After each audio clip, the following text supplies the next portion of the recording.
उत्तर वैदिक काल ग्रामीण सभ्यता थी। इसे नगरीय सभ्यता नहीं कहा जा सकता।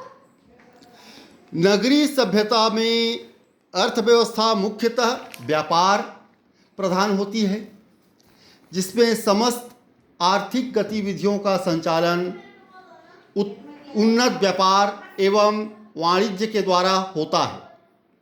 इसका तात्पर्य यह नहीं कि नगरीय सभ्यता में कृषि अर्थव्यवस्था का कोई योगदान नहीं होता, वरन नगरीय सभ्यता में जो व्यापार व वाणिज्य आधारित होता है, कृषि और व्यापार ग्राम व नगर एक दूसरे के पूरक होते हैं, एक दूसरे की आवश्यकताओं की पूर्ति करते हैं।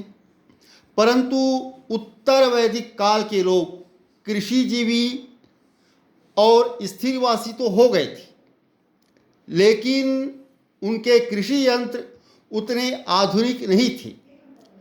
वे अब भी काठ के फाल वाले हल से खेती करते थे, इसलिए वे इतना अन्न नहीं उपजा सकते थे कि खेती से भिन्न व्यवसाय में लगे लोगों की भी आवश्यकता पूरी कर सकें। और ये कला, शिल्प, व्यापार, वाणिज्य के उन्नत होने की एक आवश्यक शर्त थी कि उनका पालन पोषण कृषि व्यवसाय में लगे हुए लोग करने में सक्षम हों। किंतु कृषक अधिशेष अन्न उपजा नहीं सकती थी, क्योंकि उनके कृषि यंत्र आधुनिक नहीं थी। अतः किसान लोग नगरों के उदय में हाथ नहीं बटा सके। कृषि उत्पादन की प्रचुरता समृद्ध व सुनियोजित नगरीकरण का मार्ग प्रशस्त कर सकती है। इसके अलावा यह देखा जाए तो उत्तर वैदिक कालीन लोगों का जीवन स्थायी हो गया था। कृषि उनकी आजीविका का मुख्य साधन थी। विविध शिल्पों का उदय हुआ था। उनकी बस्तियों का अध्ययन करने पर पता चलता है कि वे 1 से 3 सदियों तक वहाँ टिकी रही होंगी। यह उनकी स्थिरता का प्रमाण है। लोग कच्ची ईंटों के घरों में रहते थे या खंभों पर टिके नरकुल और मिट्टी के घरों में रहते थे, लेकिन वे स्थिरवासी थे। संरचनाएं भले ही निम्न कोटि की हैं, लेकिन साक्ष्यों से स्पष्ट है कि वे चित्रित धूसर मृदभांड के लोग, जो उस समय कुलीनता, विशिष्टता और प्रतिष्ठा का प्रतीक माना जाता था, उत्तर वैदिक काल ही हैं। यह साक्ष्यों से प्रमाणित हो गया है। चित्रित धूसर मृदभांड स्थल मुख्यतः कुरु पांचाल क्षेत्र अर्थात पश्चिमी उत्तर प्रदेश और दिल्ली में है।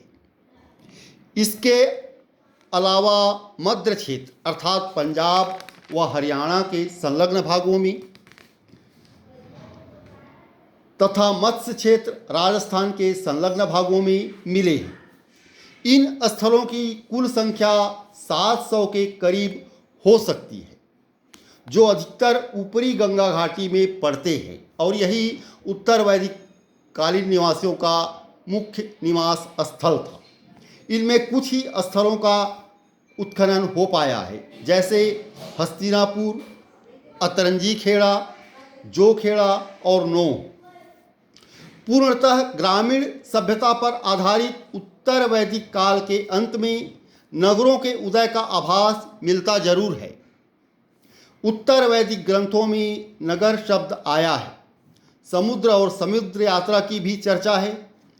इससे किसी न किसी तरह के वाणिज्य का संकेत मिलता है, जिससे नई नई कलाओं और शिल्पों के उदय को बल मिला होगा।